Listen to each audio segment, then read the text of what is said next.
My granddad said that he was dedicating his book to me, so I am dedicating my presentation to him. Love you, Granddad, and thanks. This is me, James Randolph Neely. I was born on December 31st, 2008, in Charlotte, North Carolina.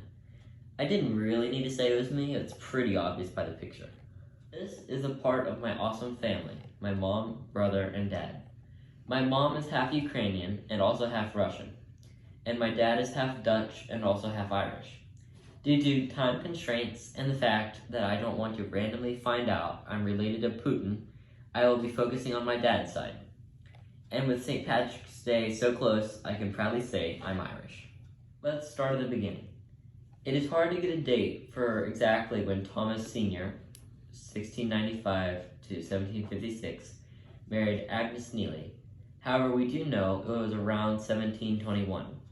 They had 5 or maybe 6 kids: Samuel, Thomas Jr., Jackson, John, Mary, and maybe a Matthew.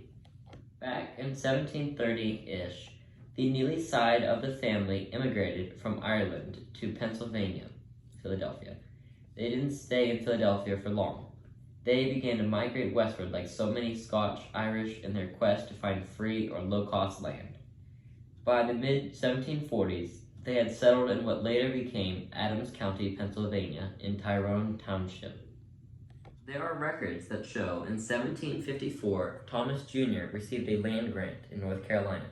So, 11 years later, in 1765, he and Jackson moved to North Carolina, specifically on the water of Steel Creek.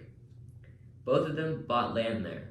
Coincidentally, the first house I ever lived in, our lake house, was in the same area that my ancestors live. It too is on the waters of Steel Creek. This is an actual copy of the North Carolina Land Grant Adjustment from 1754. Samuel and John stayed up in Pennsylvania, and Matthew, assuming he existed, moved to nearby Jackson. We think Thomas Jr. lived in Rock Hill, although there's no solid evidence to support this. Thomas Sr. and Agnes died in 1756 and 1765, respectively. We are so lucky because there is so much known about Thomas Jr. Over time, he owned a massive plantation with slaves. He died in 1793 and is buried at Steel Creek Presbyterian Church with his wife. Sadly, his grave is unmarked. However, we do have a copy of Thomas Neely's will. The question posed to my class was, why did my family leave Ireland and come to the New World? Although a few families migrated to the New World before my ancestors made the trip, most left Ulster due to religious reasons and economic hardships. The Ulster province economy consisted of wool and linen industries. It was one of the wealthier provinces. In the 1690s, the English Parliament decided to impose trade restrictions on the manufacture and sale of these goods.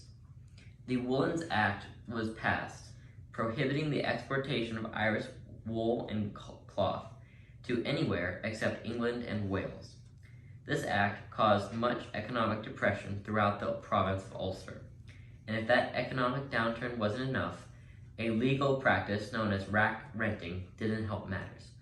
Rack renting was the practice whereby a lease owner could legally raise the price of rent when the lease had ended. Although common today, it wasn't typical or common back then.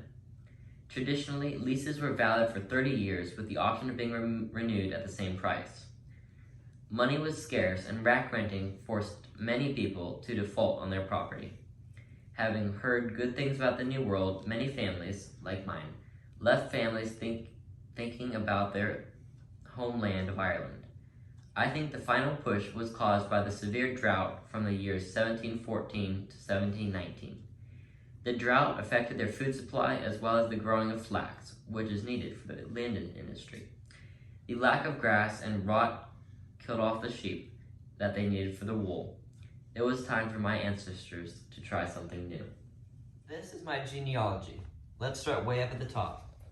Again, we have Thomas Neely and Agnes Neely. I am going to only show you my direct line of descendants.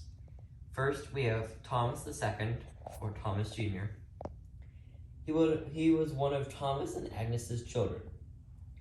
He had a son, Samuel, who had a son, John, who had a son, Samuel Milton, who had a son, James John, who had a son, James Oscar, who had a son, James Orris, who had a son who I love very much, James Robert, who had a son who is pretty awesome too, my dad, James Richard.